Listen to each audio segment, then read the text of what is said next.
Jadi waktu si Muti udah nikah nih sama Jin Pasha itu di kota Wentira, terus mereka nih malam pertama kan ketiduran. Pas bangun-bangun, Muti itu udah ada di hutan lagi, dikelilingin sama keluarganya.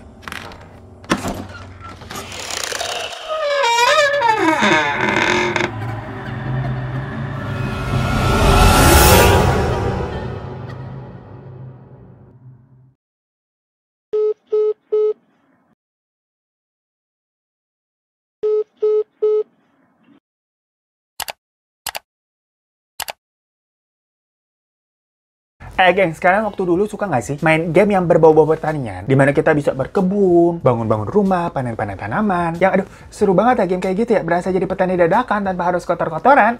Nah, ini tuh ada game yang lebih seru lagi. Namanya Every Farm. Jadi Every Farm ini adalah game blockchain pertanian di WMX platform, gengs. Yang pokoknya bisa kalian download secara gratis. Biasa, tinggal klik aja link yang di bawah, nggak usah repot. Pokoknya di sini bener-bener seru banget, gengs. Kita tuh bisa nanam-nanam tanaman ya, namanya juga bertani ya. Dan nanti panen, terus dijual sampai bangun-bangun desa. Jadi nanti tiap levelnya akan ada tugasnya gitu kan. Kayak semacam harus nanam apa dan panen berapa banyak. Nah, kalau nanti kalian udah achieve sampai level 35, kita tuh bisa buka restoran, gengs. Jadi nanti kita bisa masak-masak tuh di restoran pakai bahan-bahan hasil panen sendiri. Tapi nih, buat buka satu resep atau gembok hearts-nya, itu kita harus tukar dengan sejumlah gold coin. Tapi rewardnya nanti bisa balik modal lagi dengan lebih banyak dapat gold coin-nya, hearts sama benih juga. By the way, di sini kan ada 4 oven tuh nanti ya, gengs ya. Nah, yang oven pertama itu bisa kita pakai langsung cara gratis. Tapi yang 3 lainnya tuh yang di samping-sampingnya harus pakai token Vero namanya buat buka. Ada yang pakai 1 token, 2 token, sama 3 token. Biar nanti reward yang bisa kita dapatkan bisa berkali-kali lipat lagi kalau ovennya udah kebuka semua. Terus gimana caranya tuh biar bisa dapetin token Vero? Nah, nanti hearts yang kita udah kumpulin dari berbagai tugas itu bisa ditukerin dengan token Vero-nya via WMX Wallet. Jadi kalian register dulu akun kalian di platform WMX ya. Karena nanti tuh token-token Vero yang udah kalian kumpulin itu bisa di-exchange lagi. Jadi mata uang kripto lewat WMX itu juga, gengs. Jadi ini namanya bisa cuan sambil main game namanya. Tapi ya, yang lebih serunya lagi, game ini tuh ada fitur sosial, di mana kita bisa jalan-jalan tuh ke peternakan temen. Jadi ini gamenya interaktif banget. Kita nih bisa minta tolong temen atau bantuin temen mengelola pertaniannya. Makanya kalian download deh game Every Farm, karena ini asik banget. Kita tuh bisa mulai mengelola pertanian, bisa berinteraksi juga dengan pemain lain, dan dari hasil pertaniannya pun, itu tadi kan bisa dikelola jadi restoran, sampai ditukerin juga dengan mata uang kripto di WMX. So langsung aja klik download link yang ada di bawah ya. Kita mainin bareng biar bisa langsung dapetin cuan. Hai gengs, cerita kali ini datang dari teman kita bernama Mutia atau biasa dipanggil dengan Muti. Dimana Muti ini tuh punya pengalaman pernikahan dini sama Akamse alias anak kampung sebelah. Tapi masalahnya kampung sebelahnya ini itu ternyata kampung gaib.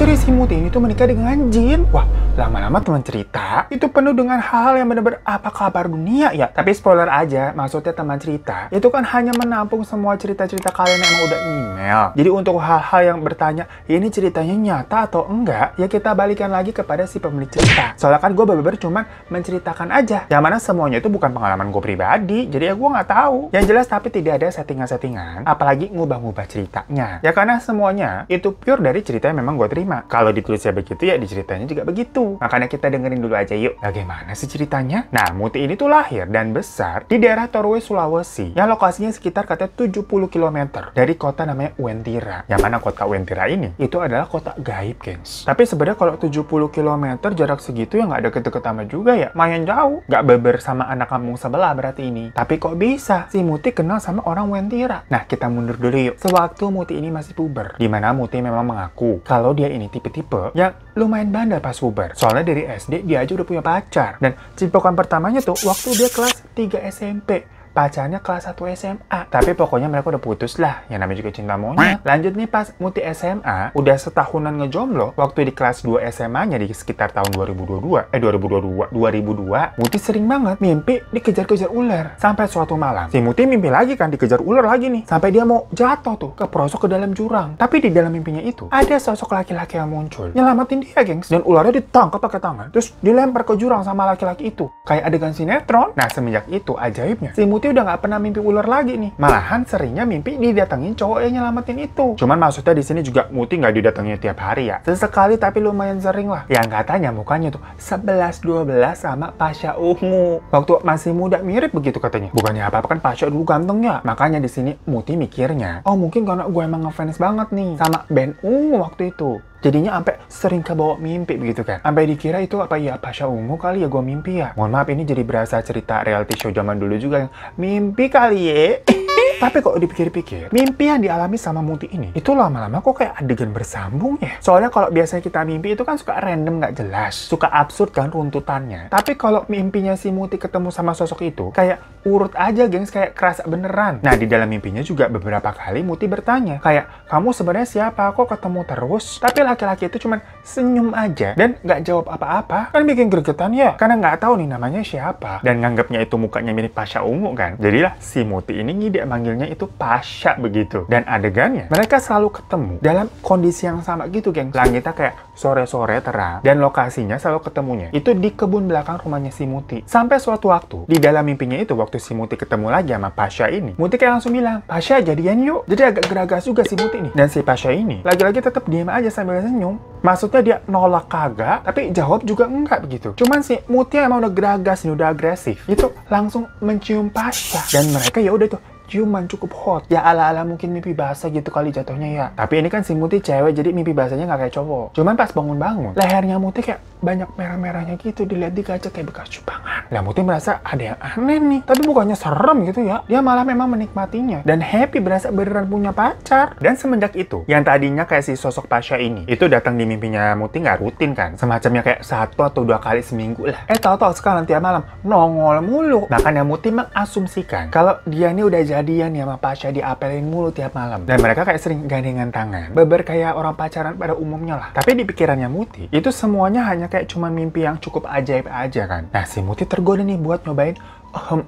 dikiranya lah nggak bakal hamil juga. Ini kan cuma mimpi. Tapi di situ, untuk pertama kalinya si Pasha ini berbicara. Jadi selama mimpi-mimpi sebelumnya, Pasha kan diem aja senyum-senyum begitu kan. Tapi pas kali ini keluar suaranya, itu tetap mulutnya kagak kebuka, gengs. Jadi bibirnya tetap ketutup. Bentuknya juga katanya di atasnya tuh nggak ada garis bibirnya, jadi begini. Tapi suaranya kayak muncul aja. Tuh kan, heboh banget kita. Muncul aja gitu kayak ada speaker. Si Pasha bilang begini, saya baru bisa berhubungan jika kita sudah menikah. Bersediakah kamu menikah denganku? Refleks si Muti jawab, tapi aku masih sekolah. Dibalas lagi sama Pasha tuh, kalau begitu aku akan kembali setelah kamu lulus sekolah. Abis itu tuh tahu, Muti bangun kayak, kok bangun, nanggung banget ini. Tapi anehnya semenjak hari itu, Pasha udah nggak pernah datang-datang lagi nih ke mimpinya Muti. Sekalipun kayak Muti ngucap, Pasha datang dong, please, please, please, aku kangen gitu. Tetep aja nggak datang nih si Pasha nih. Nah, orang-orang di sekelilingnya Muti itu cukup menyadari dengan perubahan sikapnya Muti, yang jadi sering bengang-bengong begitu, kayak nggak nafsu makan juga. Bara-bara semacam kayak orang putus cinta. Mereka selalu nanya ini, sebenarnya Muti punya masalah apa? Sampai kelihatan murung begitu mulu. Muti sendiri bingung ya mau cerita dari mana. Dan gak yakin juga bakalan ada orang yang percaya sama semua ceritanya Muti yang udah dialamin. Soalnya kan terlalu gila aja gitu bilang, saya merindukan sosok orang yang selalu ada di dalam mimpinya kayak sehat lu. Pokoknya saat itu kalau orang awam melihatnya, si Muti ini kayak orang stres. Tapi untungnya keluarganya itu selalu berusaha buat mengalihkan pikirannya Muti, kayak diajak jalan-jalan, diajak ngobrol. Yang pelan-pelan si Muti ini akhirnya bisa kembali ke kehidupannya normal lagi. Tapi selama itu juga, entah kenapa ya, setiap si Muti ini mau deket sama cowok, mereka nggak pernah lanjut tuh sampai jadian. Antara cowoknya tiba-tiba emang ngilang aja PHP, atau tau-tau emang si Mutinya ini hilang rasa gitu. Aduh, tau-tau kok males ya. Hingga akhirnya setelah si Muti ini lulus dari SMA, Muti lanjut ya tuh kerja di rumah makan saudaranya. Soalnya rumah makan saudaranya itu cukup besar dan ramai katanya di sana tuh, gengs. Nah, di situ Muti ini mulai deket sama salah satu karyawan cowok dan ngerasa klik juga kali ini. Tapi nggak tahu kenapa mereka nggak jadi-jadian. Kayak mentok aja di friendzone. Muti mikirnya ini cowok kayaknya sungkan kali sama gue. Soalnya si Muti ini kan saudaranya si bos. Takutnya nanti kalau jadian diomongin macem-macem. Hingga setelah kurang lebih 4 bulan si Muti bekerja di restoran itu, tahu-tahu pas Muti tidur, si Pasha ini datang lagi di dalam mimpinya si Muti nih. Muti yang udah lama banget gak ketemu sama si Pasha, itu kayak kaget tapi campur seneng, tapi bingung juga nih, kayak awkward, udah lama banget gak ketemu. Tapi nggak pakai babi ibu begitu ya. Si Pasha ini maksudnya nggak pakai ngomong kayak apa kabar, halo, atau assalamualaikum atau gimana lah. Dia cuma ngulangi perkataannya yang waktu itu lagi. Bilang nih, kamu sudah lulus sekolah, bersediakah kamu menikah denganku? Si Muti kagak pakai mikir panjang, langsung jawab, iya aku bersedia. Soalnya Muti takut kalau nanti si Pasha ini bisa-bisa hilang lagi gitu kan. Ya udah, dari situ mereka pacaran lagi deh, berduaan terus kayak mimpi-mimpi Muti sebelum-sebelumnya yang dulu. Dan Pasha juga bilang, persiapkanlah dirimu bertemu dengan orang tuaku. Di malam berikutnya si Pasha datang lagi nih, tapi pakaian yang dikenakan itu beda dari kemarin-kemarin. Jadi di mimpi-mimpi sebelumnya si Pasha itu katanya selalu pakai kayak baju terusan warna kuning yang mirip kayak gamis gitu, gengs. Nah, tapi kali ini dia datang dengan kain sutra berwarna emas. Pasha waktu itu ngajak si Muti berjalan-jalan di area kebun belakang rumahnya si Muti. Tanpa Muti sadari gitu, kayak mereka udah jalan jauh, tahu-tahu tiba tiba di sebuah bukit yang suasana langitnya sih masih lama kayak sore-sore terang gitu. Tapi di sekitarnya tuh banyak rumah penduduk yang besar-besar putih warnanya. Tapi genteng-gentengnya tuh berkilau gitu, geng. Dan di ujungnya sana agak jauh, lihat kayak ada menara tinggi yang megah banget, modelnya katanya mirip candi. Si Muti nanya,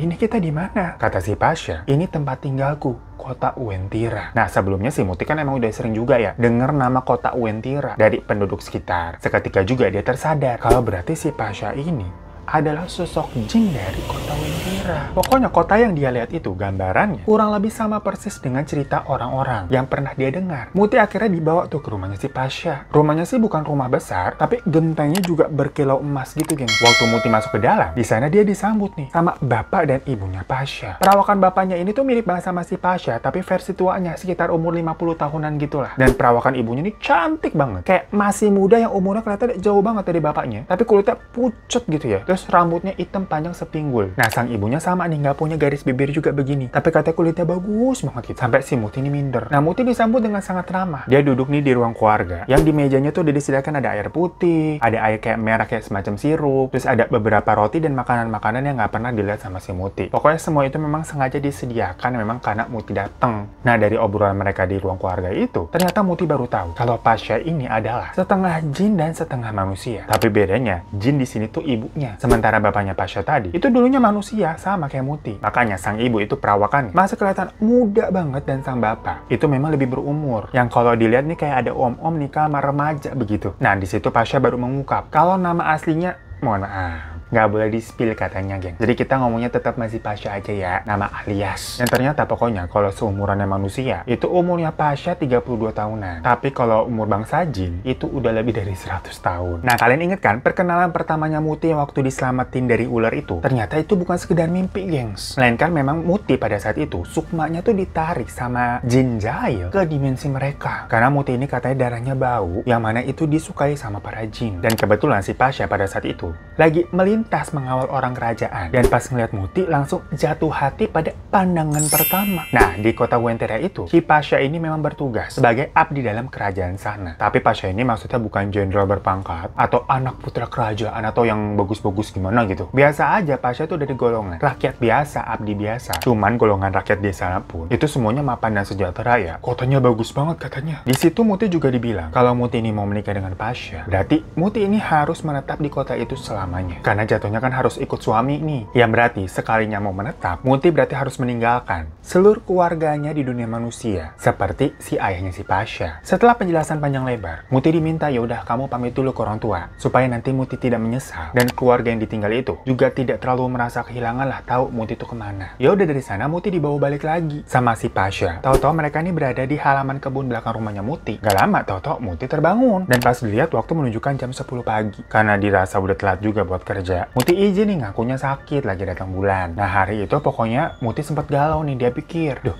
ini beneran gak sih? Karena semua yang dialami itu kan sewaktu dia lagi tidur ya, bukan lagi melek begini nih. Terus tetap beneran ngeliat nih ketemu si Pasha, terus ngeliat kota si Uentiranya. Semuanya kan cuma dalam mimpinya dia. Jadi Muti pun masih mempertanyakan, itu semua kejadian dialaminya ini nyata apa enggak nih sebenarnya? Tapi karena dia merasa saat bersama Pasha itu hatinya benar-benar merasa tenang dan nyaman, dia bahagia gitu ya bersama Pasha. Muti lebih memilih, ya biarin lah kalau cuma mimpi, yang penting saya bahagia. Akhirnya Muti nih izin buat cuti pulang ke rumahnya di Torway, yang alasannya mau nengok ibu sama bapak. Nah, saat udah pulang dan ketemu orang tua, Muti bilang nih, Pak, Bu, izin ya, saya mau menetap di Palu, ya nanti kemungkinannya cukup lama nggak balik-balik lagi. Ya dikira orang tuanya, si Muti emang mau pindah aja gitu ke Palu, dimana lebih kota besar, yang toh di sana ada saudaranya juga kan kerja di rumah saudaranya, jadi boleh-boleh aja. Nah, malam harinya, Muti tidur dan mimpi lagi tuh ketemu si Pasha. Di situ Pasha memberikan arahan ke Muti untuk raganya bisa pergi ke kota Uentira juga. Jadi selama ini kan hanya sukmanya aja yang terbang. Nah, kali ini biar sama tubuhnya juga, yang udah bukan pakai media mimpi lagi karena kan mereka mau menikah. Singkat cerita, akhirnya Muti mengikuti arahan dari mimpi yang katanya ketemu Pasha itu disuruh ngapain. Dia pergi deh tuh ke tengah hutan belantara, ya letaknya di perbatasan kota Palu dan kota Buton dengan satu tas ransel yang isinya baju sama makanan semua. Pokoknya memang dari rumah. Dia sengaja bawa barang-barang yang terlihatnya memang meyakinkan kalau dia ini pengen pergi ke Palu dalam waktu yang lama, biar orang rumahnya nggak curiga. Nah, begitu udah masuk ke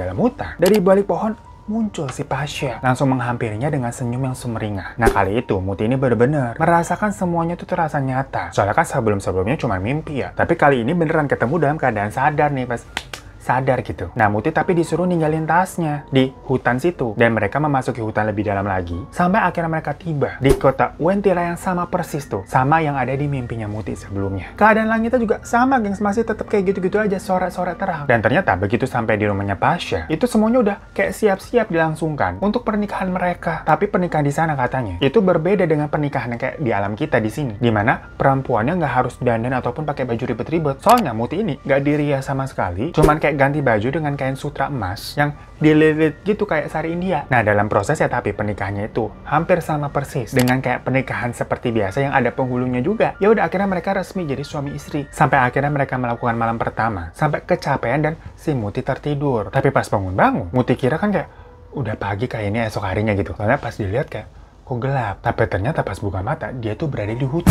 Malam-malam gelap, terus kayak ada banyak orang bawa obor, bawa api. Yang mana di situ juga ada keluarganya. Sama si saudaranya, si bos pemilik toko. Di situ posisinya, si Muti tuh nggak pakai baju, tapi udah ditutupin pakai sarung. Sama ada nih satu bapak-bapak kayak baca-baca doa gitu. Tapi si Muti ini nggak ngerti, ini kenapa nih situasinya ada apa. Pokoknya Toto Muti terus digendong, dibawa keluar hutan, sampai dimasukin juga ke dalam mobil. Dan Muti dibawa pulang ke rumahnya yang ada di Torway. Selama di perjalanan, nggak ada yang ngajak Muti ngobrol sama sekali. Dan Muti sendiri juga masih linglung. Ya iyalah, seingatnya dia. Kan tadi dia barusan habis nikah. Dan terus malam pertama kan, kok ya ini bangun-bangun. Udah ada di hutan gitu dikelilingi keluarganya, terus dibawa pulang. Nah, sampai di rumah si Muti ini disuruh makan sama minum. Dengan segelas air yang lagi-lagi tadi dibacain sama bapak-bapak tadi. Di situ Muti baru dikasih tahu kalau katanya dia udah hilang selama 3 hari tuh. Padahal kan Muti ngerasanya baru pergi dari rumah semalam ya. Jadi dia pamitan terus ketemu sama si Pasha di hutan. Tapi orang-orang enggak, udah bilang 3 hari kamu hilang. Dimana keluarganya itu juga baru tahu. Sewaktu saudaranya si bos restoran itu nelfon nanyain ini Muti kemana kok nggak balik-balik.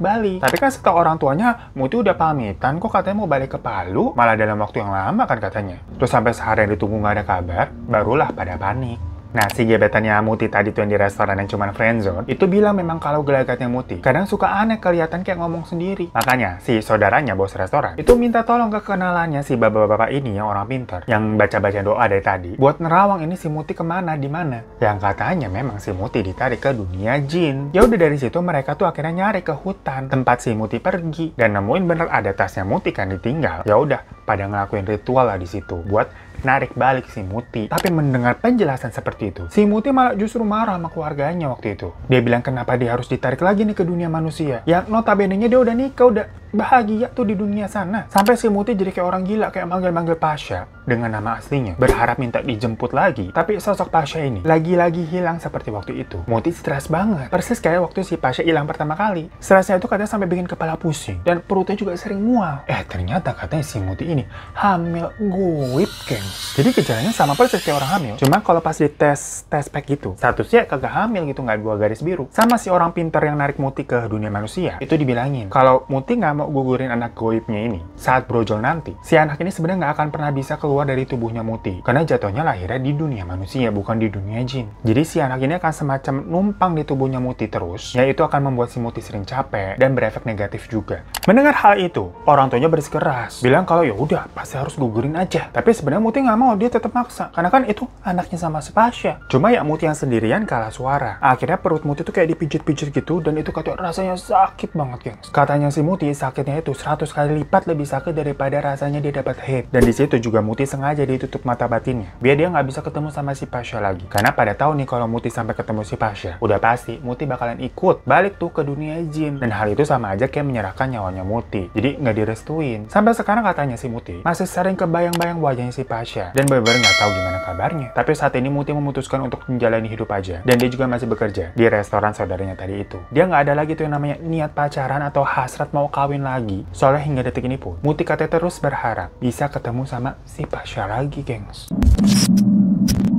So, itu tadi ceritanya Muti yang sebenarnya gue juga tidak bisa menjudge ya, apakah ceritanya ini benar atau tidak. Karena lagi-lagi teman cerita hanya menampung segala cerita dan curhatan-curhatan kalian. Yang menurut gue pas baca ya ceritanya juga cukup seru. Tapi menurut kalian gimana? Komen aja di bawah. Karena dari Mbak Mutinya juga bilang, kalian tidak harus mempercayai ceritanya juga nggak apa-apa. Yang penting dia udah bisa mencurahkan kisah hidupnya dia, yang selama ini nggak ada orang yang mau dengerin. Malahan dia merasa kebahagiaannya telah direnggut. Soalnya dia berasanya harusnya dia sama Pasha. Ya semoga kita semua gitu bisa dipertemukan lah ya, sama jodoh yang bener-bener dunia akhirat begitu. Oke guys, sekian teman cerita kali ini. Buat kalian yang pengen berbagi-bagi cerita dan curhat-curhat juga nih, langsung aja kirim cerita kalian ke email di bawah ini.